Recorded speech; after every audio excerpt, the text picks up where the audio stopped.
에어인디아 여성 승무원 아드히라가 서울에서 처음 경험한 이것은 무엇일까? 인도에서는 상상할 수 없었던 것을 경험한 그녀의 마음을 뒤흔든 충격적인 반전, 그 이후 벌어진 예상치 못한 갈등과 선택의 순간, 지금 바로 들어보겠습니다. 그 전에 잠깐, 시청 전 좋아요와 구독은 사연 소개에 큰 힘이 됩니다. 안녕하세요. 저는 에어인디아 국제선 승무원 아드히라 칸단입니다.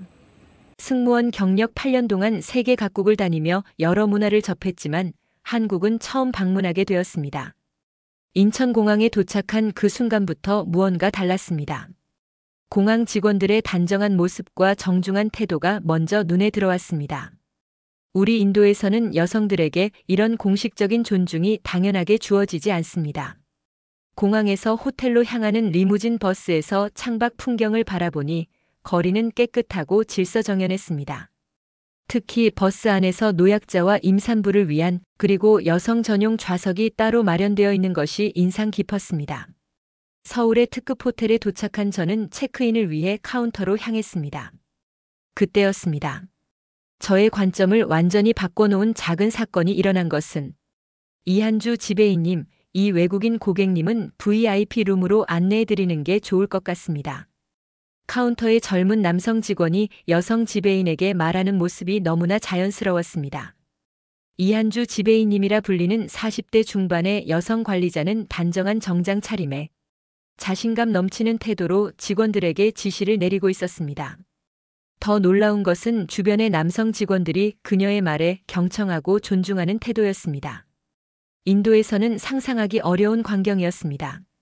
우리나라에서 여성 지배인이 남성 직원들을 지휘하는 모습은 매우 드물고 있다 해도 남성들이 뒤에서 비웃거나 업신여기는 경우가 많습니다. 그런데 여기 한국에서는 모든 것이 달랐습니다. 칸단 씨, 오늘부터 3일간 서울에 머무르시는 거죠? 혹시 도움이 필요하시면 언제든 저희에게 말씀해 주세요. 이한주 지배인이 제 이름을 정확히 발음하며 친절하게 말을 걸어왔습니다. 씨라는 호칭이 붙는 것이 무척 생소했습니다. 나중에 알게 되었지만 이는 한국에서 모든 사람에게 존중을 표현하는 보편적인 호칭이라고 합니다. 객실로 안내받아 들어간 후 창문을 통해 서울의 야경을 바라보며 생각에 잠겼습니다. 호텔 로비에서 본 광경이 계속 머릿속에 맴돌았습니다. 여자라는 이유로 무시당하지 않고 능력에 따라 인정받는 사회. 이런 곳이 정말 존재하는 걸까요? 이번 체류는 72시간뿐이지만 한국 사회가 어떻게 돌아가는지 더 알아보고 싶다. 창밖으로 반짝이는 서울의 불빛들을 바라보며 저는 결심했습니다. 단순한 관광이 아닌 한국 사회의 진짜 모습을 보고 싶었습니다. 특히 여성들이 어떻게 살아가는지 직접 눈으로 확인하고 싶었습니다. 그리고 그 순간 문득 제 마음속에 이상한 감정이 피어올랐습니다. 내가 태어나고 자란 인도에서는 느껴보지 못한 감정, 그것은 바로 첫날 밤 휴대폰이 울렸습니다. 발신자 화면에는 라지브라는 이름이 떠 있었습니다. 저의 8년 연인이자 곧 결혼할 약혼자였습니다. 전화를 받지 않고 창밖으로 시선을 돌렸습니다. 라지브와 통화할 마음의 준비가 되지 않았습니다. 오늘 본 것들을 어떻게 설명해야 할지, 어떻게 하면 그가 이해할 수 있을지 막막했습니다. 휴대폰이 몇 번 더 울리다 끊어졌습니다. 다음 날 아침 저는 호텔 근처의 작은 카페에 들어갔습니다. 아침 식사와 함께 한국의 일상을 관찰하고 싶었습니다. 그곳에서 우연히 만난 광경은 저에게 또 다른 충격을 안겨주었습니다. 카페 안쪽 큰 테이블에서는 비즈니스 미팅이 한창이었습니다. 여성 사업가로 보이는 분이 회의를 주도하고 있었습니다.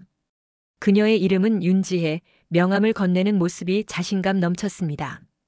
검은색 정장의 단정한 헤어스타일, 그리고 무엇보다 그녀의 말에 귀를 기울이는 남성 직원들의 태도가 놀라웠습니다. 이번 분기 실적이 좋지 않습니다만 신규 시장 개척을 위한 투자는 계속되어야 한다고 생각합니다.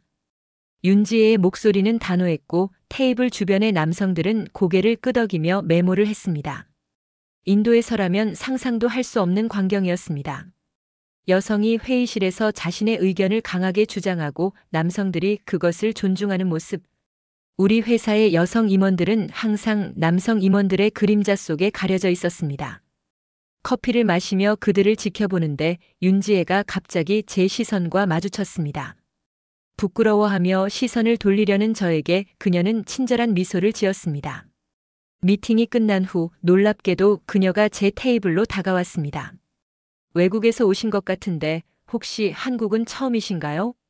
그렇게 시작된 대화는 저에게 한국 사회에 대한 새로운 통찰력을 주었습니다. 윤지혜는 자신이 벤처기업의 대표라고 소개했습니다. 그녀는 10년 전만 해도 한국 사회에서 여성 창업자가 드물었지만 최근 몇 년 사이 많은 변화가 있었다고 했습니다. 물론 아직도 갈 길이 멀지만 우리 사회는 확실히 변하고 있어요. 여성의 능력과 리더십을 인정하는 분위기가 점점 강해지고 있죠. 윤지혜와의 대화는 제가 한국에 대해 가졌던 단편적인 이미지를 바꿔놓았습니다. 그녀는 자신의 명함을 건네며 서울에 있는 동안 도움이 필요하면 연락하라고 했습니다. 호텔로 돌아오는 길 지하철을 타기로 했습니다. 역에 들어서자 질서정연하게 줄 서 있는 사람들이 보였습니다. 그리고 눈에 띄는 것이 있었습니다. 임산부와 노약자를 위한 전용 좌석, 그리고 여성 안전을 위한 CCTV와 비상벨. 인도 뭄바이의 지하철은 여성들에게 항상 불안한 공간이었습니다. 그러나 이곳은 달랐습니다. 지하철에서 내려 걷다가 한 작은 식당을 발견했습니다. 혼자 들어가기 망설여지는 순간 옆에서 걸어오던 한 노신사가 공손하게 인사를 건넸습니다. 처음 오신 것 같은데 이 식당 불고기가 정말 맛있답니다. 한번 드셔보세요. 그 따뜻한 말 한마디에 용기를 내어 식당에 들어갔습니다. 식당 안에는 혼자 식사하는 여성들이 여럿 보였습니다. 그들은 편안하게 누구의 시선도 의식하지 않고 식사를 즐기고 있었습니다. 인도에서는 여성이 혼자 식당에 가는 것조차 눈총을 받는 일인데 말입니다. 그날 밤 다시 라지브에게서 전화가 왔습니다. 이번에는 받아야 했습니다. 그러나 막상 통화를 시작하자 제 마음속에는 이상한 감정이 일었습니다. 라지브와의 통화는 기대했던 것보다 힘들었습니다. 한국에서 보고 느낀 것들을 열정적으로 설명했지만 그의 반응은 냉담했습니다. 아드히라, 너무 순진하게 생각하는 거 아니야? 어느 나라나 겉과 속은 다른 법이야. 너는 그저 관광객의 눈으로 보고 있을 뿐이야. 라지브의 말에 가슴이 아팠습니다. 그는 제가 본 것들을 단순히 표면적인 현상으로 치부했습니다. 하지만 저는 알았습니다. 제가 경험한 것은 단순한 환상이 아니었습니다. 다음 날 저는 서울의 번화가를 걸었습니다. 명동이라는 곳이었습니다. 거리는 사람들로 북적였지만 놀랍게도 여성들이 혼자서도 자유롭게 쇼핑하고 있었습니다. 인도에서는 상상하기 어려운 광경이었습니다. 여성이 혼자 다니면 항상 불안한 시선과 경계심을 갖게 마련인데 이곳 여성들은 그런 걱정 없이 당당하게 걸었습니다. 점심을 먹기 위해 들어간 식당에서 또 다른 놀라운 장면을 목격했습니다. 옆 테이블에 앉은 젊은 부부, 남자가 아기를 안고 젖병을 물리는 동안 여자는 식사를 하고 있었습니다. 인도에서는 아이를 돌보는 것은 전적으로 여성의 몫이었습니다. 그런데 여기 한국의 남성은 아이 돌봄을 자연스럽게 분담하고 있었습니다. 오후에는 저의 동료 아니타와 함께 경복궁을 방문했습니다. 아니타도 저와 같은 비행편으로 서울에 왔고 같은 호텔에 머물고 있었습니다. 그녀 역시 한국 문화에 깊은 인상을 받고 있다고 했습니다.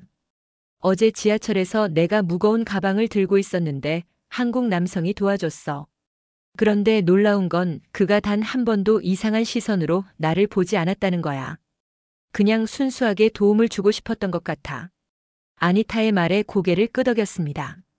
저도 비슷한 경험을 했습니다. 길을 찾지 못해 헤매고 있을 때 한 중년 남성이 친절하게 길을 안내해 주었습니다. 그는 존중의 거리를 유지했고 단지 도움이 필요한 사람을 돕고 싶다는 순수한 마음만 있었습니다. 경복궁을 둘러보며 한국의 역사와 문화에 대해 더 알게 되었습니다. 가이드는 조선시대 여성들의 삶에 대해 설명했습니다. 옛날에는 한국도 가부장적인 사회였지만 현대에 와서 많은 변화가 있었다고 했습니다.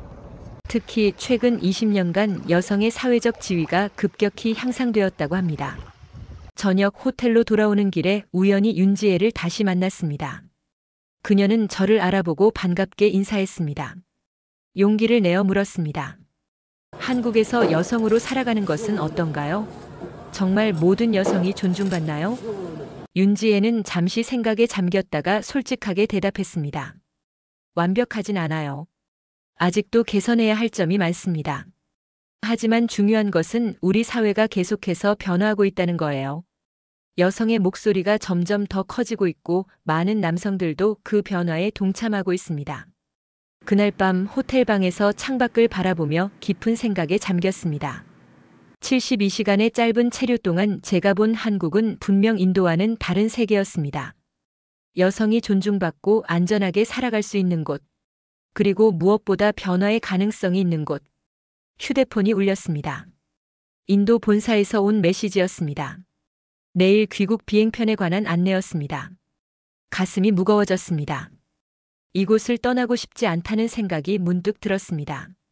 하지만 현실은 냉정했습니다. 저는 인도 항공사의 승무원이었고 내일이면 다시 그 세계로 돌아가야 했습니다. 침대에 누워 천장을 바라보는데 갑자기 대담한 생각이 떠올랐습니다. 만약에 내가 다시 한국에 올 수 있다면, 이런 생각을 하며 잠이 들었습니다. 다음 날 아침 서울을 떠나는 비행기에 몸을 실었습니다. 창문 밖으로 점점 멀어지는 한국의 풍경을 바라보며 가슴이 아팠습니다. 짧은 시간이었지만 그곳에서 보고 느낀 것들은 제 인생에 큰 영향을 미쳤습니다. 뭄바이 공항에 도착하자마자 현실이 저를 제 진짜 세계를 냉혹하게 상기시켰습니다. 택시를 타려는데 기사가 저를 위아래로 훑어보며 불쾌한 미소를 지었습니다.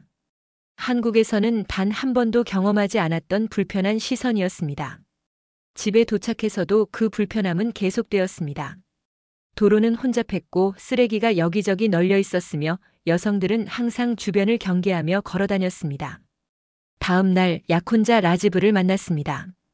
오랜만의 만남이었지만 기쁨보다는 불안함이 컸습니다. 한국에서의 경험을 그와 나누고 싶었습니다.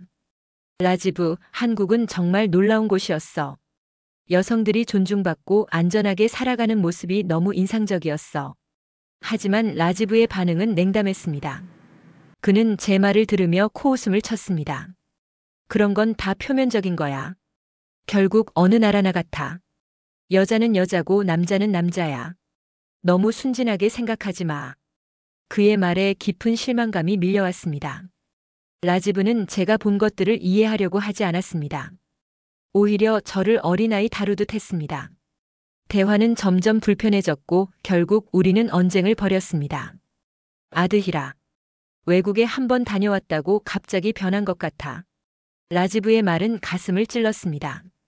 하지만 동시에 제 안에 무언가 강한 감정이 일어났습니다. 전에는 느껴보지 못한 감정, 바로 제 자신에 대한 확신이었습니다.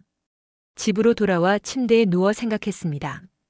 라지브와 저는 8년 동안 함께했습니다. 그는 제 첫사랑이었고 많은 추억을 공유했습니다. 하지만 오늘 만남은 우리 사이에 깊은 균열이 생겼음을 보여주었습니다. 한국에서 경험한 것들로 인해 제 눈은 더 넓은 세계를 보게 되었고 라지브는 그 변화를 받아들이지 못했습니다. 다음 주 회사에 출근했습니다. 동료들은 한국 여행에 대해 물었고 저는 열정적으로 이야기했습니다. 특히 여성 동료들은 제 이야기에 큰 관심을 보였습니다. 한국의 지하철 안전 시스템, 여성 CEO들, 남성들의 존중하는 태도 등이 그들에게는 신선한 충격이었습니다. 하지만 남성 동료들의 반응은 달랐습니다. 그들은 제 이야기를 들으며 비웃었고 심지어 몇몇은 불쾌한 농담을 던졌습니다. 제 상사인 비카 씨는 노골적으로 저를 무시했습니다. 한국이 그렇게 좋으면 거기 가서 살지 그래? 여기는 인도야. 우리 문화와 전통이 있어. 그의 말에 가슴속 무언가가 확 하고 끓어올랐습니다. 왜 우리는 변화를 거부하는 걸까요? 왜 더 나은 방향으로 발전하려는 노력을 하지 않는 걸까요? 그날 저녁 집에 돌아와 컴퓨터 앞에 앉았습니다. 에어 인디아 내부 시스템에 접속해 다음 달 비행 스케줄을 확인했습니다. 손가락이 키보드 위에서 잠시 멈췄다가 서울행 비행편을 검색했습니다. 다행히도 2자리가 비어 있었습니다. 깊은 숨을 들이쉰 후 서울행 비행을 자원했습니다. 이것이 옳은 결정인지는 확신할 수 없었지만 한 가지는 분명했습니다. 저는 다시 그곳에 가고 싶었고 더 많은 것을 보고 배우고 싶었습니다. 그리고 무엇보다 라지브와 제 상사, 그리고 모든 의심하는 사람들에게 증명하고 싶었습니다. 한국에서 본 것은 환상이 아니라 현실이라는 것을, 그리고 우리도 변할 수 있다는 것을. 서울행 비행 신청서를 제출한 후 휴대폰이 울렸습니다. 라지브였습니다. 잠시 망설이다가 전화를 받았습니다. 그의 목소리는 화가 나 있었습니다. 라지브의 목소리에는 분노가 가득했습니다. 그는 제가 다시 서울행 비행을 자원했다는 소식을 어떻게든 들었습니다. 우리 회사는 작은 세계와 같아서 소문이 빠르게 퍼졌습니다. 무슨 생각으로 또 그곳에 가려는 거야? 결혼을 앞둔 사람이 이렇게 행동해도 되는 거야? 라지브의 말에 가슴이 아팠습니다. 우리는 곧 결혼할 예정이었습니다. 하지만 지금 저는 혼란스러웠습니다. 전화를 끊고 깊은 한숨을 내쉬었습니다. 창밖으로 뭄바이의 혼잡한 거리가 보였습니다. 어두워진 하늘에 별은 보이지 않았습니다. 일주일 후 저는 다시 인천공항에 발을 디뎠습니다. 이번에는 마음이 더 가벼웠습니다. 라지브와는 잠시 거리를 두기로 했습니다. 그는 제 결정을 이해하지 못했지만 저는 제 자신을 위한 시간이 필요했습니다. 서울에 도착하자 묘한 느낌이 들었습니다. 마치 집에 돌아온 것 같은 안정감이었습니다. 같은 호텔에 묵기로 했고 체크인을 하자 친숙한 얼굴이 반겼습니다. 칸단 씨, 다시 오셨네요. 이번에도 편안한 숙박 되시길 바랍니다. 이한주 지배인이었습니다. 그녀는 저를 기억하고 있었고 제 이름도 정확히 불렀습니다. 이런 세심한 배려가 한국의 서비스 문화인지 아니면 그녀 개인의 특성인지 궁금했습니다. 다음 날 윤지혜에게 연락했습니다. 그녀는 저를 회사로 초대했습니다. IT 기업이었는데 놀랍게도 직원 중 40%가 여성이었습니다. 회사 투어를 하며 지혜는 한국 기업 문화의 변화에 대해 설명했습니다. 10년 전만 해도 이런 모습은 상상하기 어려웠어요. 하지만 젊은 세대들이 변화를 이끌고 있죠. 물론 아직 완벽하진 않지만 우리는 계속 나아가고 있어요. 점심시간 회사 구내식당에서 식사를 하는데 한 젊은 직원이 다가왔습니다. 지혜의 남동생 석준이었습니다. 그는 영어를 유창하게 구사했고 인도 문화에 대해 많은 관심을 보였습니다. 석준과의 대화는 놀라울 정도로 편안했습니다. 그는 제 의견을 존중하며 경청했고 진지하게 질문했습니다. 인도 여성들의 직장 환경은 어떤가요?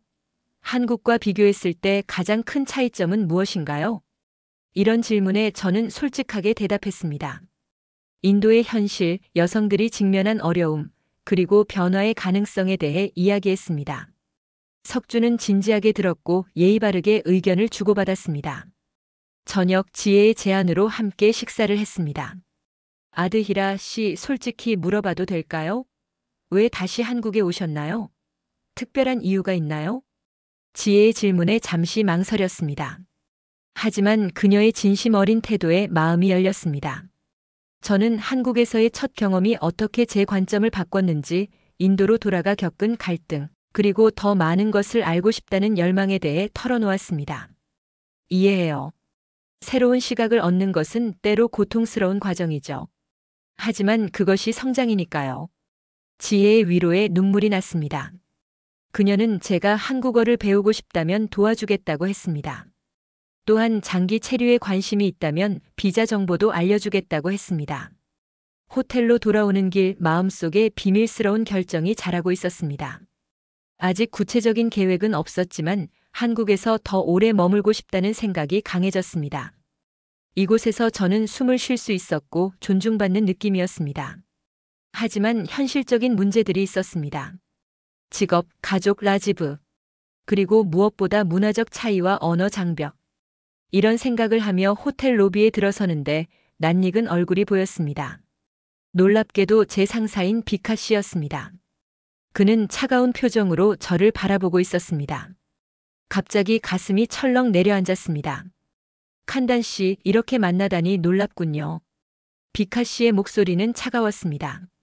그는 서울에 출장 왔다고 했지만 그의 표정은 다른 이야기를 하고 있었습니다. 로비의 한쪽에 자리를 잡고 앉았습니다. 당신의 행동이 회사에 어떤 소문을 만들어내고 있는지 알고 있습니까? 한국의 자원에서 자주 오는 것, 그리고 현지인들과 친하게 지내는 모습이. 비카 씨의 말에 가슴이 철렁했습니다. 제 상사는 저를 감시하고 있었던 것입니다. 그의 의심 어린 눈빛에 분노가 치밀었지만 침착하게 대응했습니다.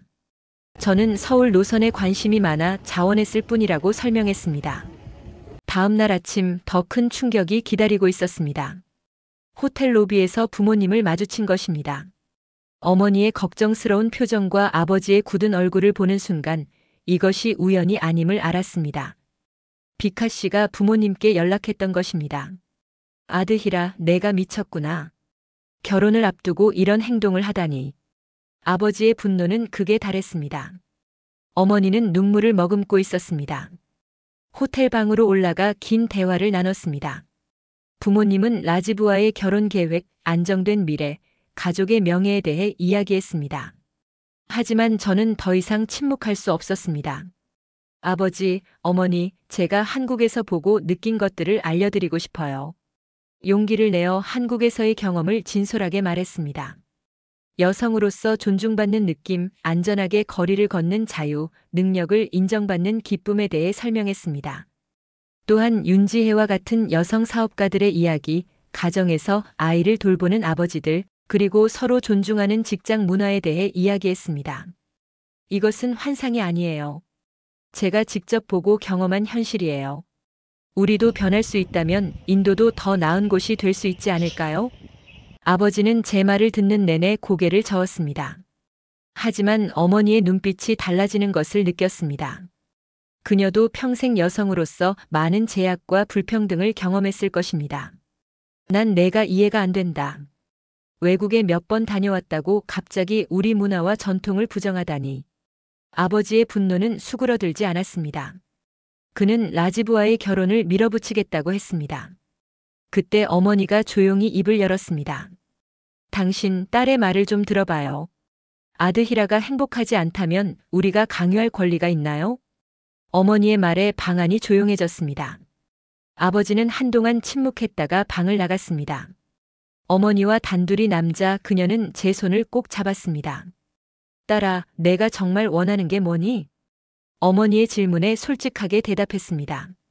저는 한국에서 더 오래 머물며 이곳의 문화와 언어를 배우고 싶다고, 그리고 언젠가는 이런 경험을 인도로 가져가 변화에 기여하고 싶다고 말했습니다. 내가 행복하다면 그게 중요한 거야. 아버지를 설득할 시간이 필요하겠지만 내가 도울게. 어머니의 지지에 눈물이 났습니다. 그녀는 항상 조용했지만 강인한 여성이었습니다. 부모님은 이틀 후 인도로 돌아갔습니다. 아버지는 여전히 불만이었지만 더 이상 강요하지는 않았습니다. 비카 씨도 인도로 돌아갔고 저는 다시 자유롭게 서울을 탐험했습니다. 윤지혜의 도움으로 한국어 학원에 등록했고 주말에는 석준과 서울의 명소들을 방문했습니다. 그는 친절하고 지적인 사람이었으며 제 이야기에 진심으로 관심을 보였습니다. 한 달이 지나고 인도로 돌아갈 시간이 다가왔습니다. 하지만 제 마음은 이미 결정을 내린 상태였습니다. 에어 인디아에 장기 휴가를 신청하고 한국에서 언어 연수를 할 계획을 세웠습니다. 이런 생각을 하며 카페에 앉아 있는데 갑자기 누군가 제 앞에 나타났습니다. 라지브였습니다. 그의 얼굴은 지쳐 보였고 눈에는 분노와 상처가 가득했습니다. 라지브는 제 앞에 서서 무거운 침묵을 지켰습니다. 카페 안의 사람들이 우리를 힐끗거렸지만 그는 아랑곳하지 않았습니다. 그의 눈에는 분노와 함께 깊은 상처가 보였습니다. 8년이라는 세월이 너에게는 아무것도 아니었나 보구나. 라지브의 말은 날카로웠습니다. 저는 그를 카페 구석자리로 안내했습니다. 그는 뭄바이에서 바로 서울로 날아왔다고 했습니다. 부모님과 통화한 후 더 이상 기다릴 수 없었다고 합니다. 넌 이제 돌아와야 해. 모든 사람들이 우리 결혼에 대해 이야기하고 있어. 날짜도 잡혔고 초대장도 거의 완성됐어. 라지브의 말에 가슴이 무거워졌습니다. 그는 제 변화를 인정하지 않았고 그저 예전의 아드히라로 돌아오기만을 바랐습니다. 우리의 대화는 점점 격해졌습니다. 그는 제가 가족과 문화를 배신했다고 했고 저는 그가 제 마음을 이해하지 못한다고 했습니다. 최후 통첩이다. 지금 나와 함께 돌아가지 않으면 우리 사이는 끝이야. 라지브의 말에 가슴이 찢어지는 듯 했습니다. 8년이라는 세월 그리고 그와 함께 꿈꿔온 미래가 눈앞에서 사라지려 했습니다. 하지만 동시에 한국에서 발견한 새로운 가능성과 자유도 포기할 수 없었습니다. 침묵 속에서 카페 문이 열리고 익숙한 얼굴이 들어왔습니다. 윤석준이었습니다. 그는 우연히 이 카페에 들른 것이었지만 저와 라지브의 긴장된 분위기를 단번에 알아챘습니다. 석준은 잠시 망설이다가 우리 테이블로 다가왔습니다. 실례합니다. 괜찮으시다면 잠시 이야기 좀 나눌 수 있을까요? 석준의 등장에 라지브의 표정이 더욱 어두워졌습니다. 석준은 공손하게 자신을 소개했고 라지브에게도 정중하게 인사했습니다. 그는 놀라울 정도로 침착했고 상황을 부드럽게 풀어나갔습니다. 칸단 씨는 한국 문화에 큰 관심을 보이고 있습니다. 우리나라의 발전 경험이 인도에도 도움이 될 수 있다고 생각하시는 것 같아요. 석준의 말에 라지브는 비웃었습니다. 하지만 석준은 흔들리지 않고 계속해서 이야기했습니다. 그는 한국과 인도의 문화적 교류의 중요성, 그리고 서로 배울 점에 대해 진지하게 설명했습니다. 라지브는 처음에는 반감을 보였지만 점차 석준의 진심 어린 태도에 마음을 열기 시작했습니다. 제가 제안하고 싶은 것이 있습니다.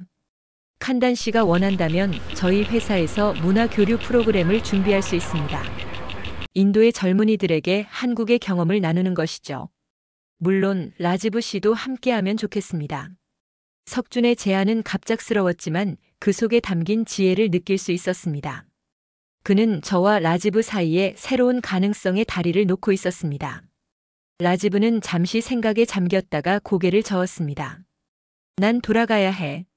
아드히라, 내 선택을 기다리겠다. 라지브는 자리를 떠났고 저는 석준과 함께 남았습니다. 그의 다정한 배려에 감사했지만 마음은 여전히 혼란스러웠습니다. 석준은 제 상황을 이해한다는 듯 조용히 말했습니다.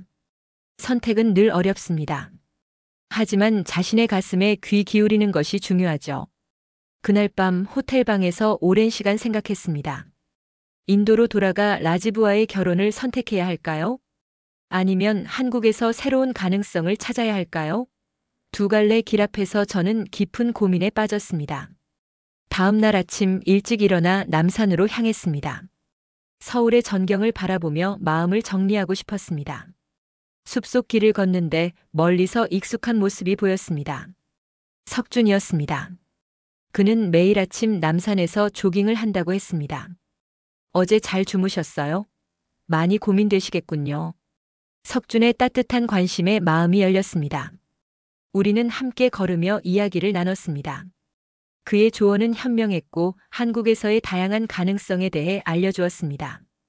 칸단 씨가 어떤 선택을 하든 한국은 항상 열려 있을 거예요.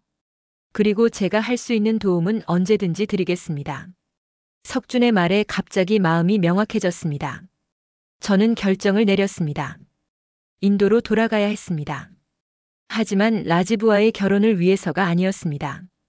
인도로 돌아온 지 6개월이 지났습니다. 라지브와의 결별은 쉽지 않았습니다. 그는 제 결정을 받아들이지 못했고 우리 가족들도 혼란스러워했습니다. 특히 아버지는 한동안 저와 말도 하지 않으셨습니다. 하지만 어머니는 묵묵히 저를 지지해 주셨습니다. 에어 인디아에 복직한 저는 더 이상 예전의 아드히라가 아니었습니다. 한국에서의 경험은 제 내면에 깊은 변화를 가져왔고 그 변화는 제 주변에도 영향을 미치기 시작했습니다. 여성 동료들과 함께 직장 내 존중 문화를 만들기 위한 소모임을 시작했습니다. 처음에는 몇 명만 참여했지만 점차 그 수가 늘어났습니다.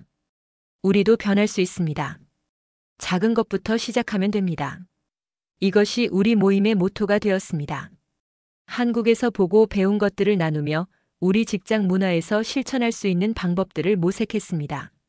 처음에는 남성 동료들의 비웃음과 저항이 있었지만 일부 젊은 남성들이 점차 우리의 활동에 관심을 보이기 시작했습니다.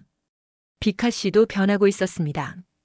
그는 여전히 전통적인 가치관을 가진 사람이었지만 제 활동을 묵인하기 시작했고 때로는 작은 지원도 해주었습니다. 어쩌면 그의 딸이 대학에 진학하면서 생각이 바뀐 것인지도 모릅니다. 한국과의 인연도 계속되었습니다.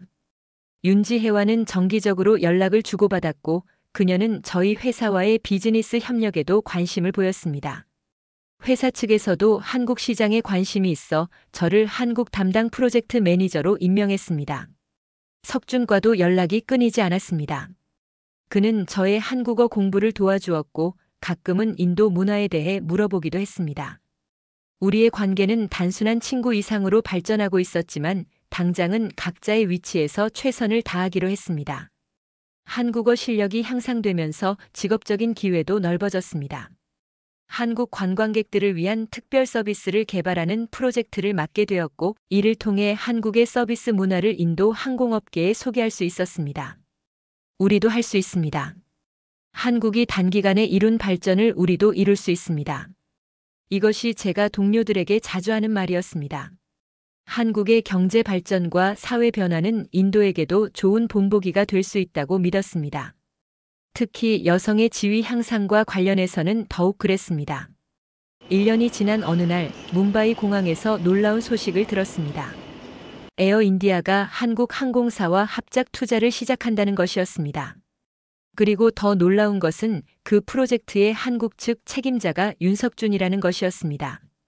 석준은 지혜의 회사를 떠나 항공 관련 기업으로 이직했고 인도 한국 협력 프로젝트를 맡게 되었다고 했습니다.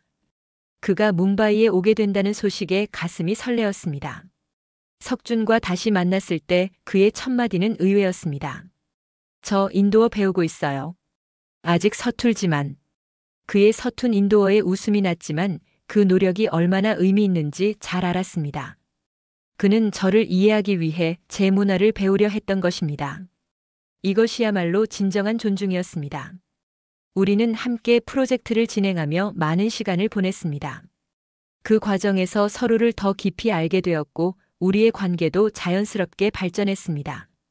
석준은 제가 한국에서 경험한 그것, 바로 진정한 존중과 평등을 인도에서도 실현할 수 있도록 도와주었습니다. 어느 날 석준이 저에게 특별한 제안을 했습니다. 한국-인도 문화교류센터를 설립하자는 것이었습니다.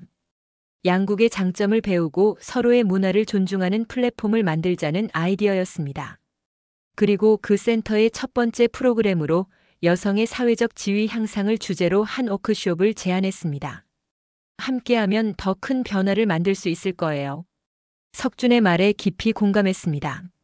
그리고 그날 저는 제 인생에서 가장 중요한 결정 중 하나를 내렸습니다. 한국에서 배운 것들을 인도 사회에 적용하고 두 나라의 가교 역할을 하는 것. 그것이 제가 가야 할 길이었습니다. 이제 저는 인도와 한국을 오가며 새로운 삶을 살고 있습니다. 두 문화 사이에서 더 나은 미래를 위한 작은 변화를 만들어가고 있습니다. 그리고 이 모든 여정의 시작점은 한국에서 경험한 그것, 바로 여성에 대한 진정한 존중이었습니다. 오늘 사연은 여기까지입니다. 사연이 마음에 드셨다면 좋아요와 구독 부탁드립니다. 끝까지 시청해 주셔서 감사합니다.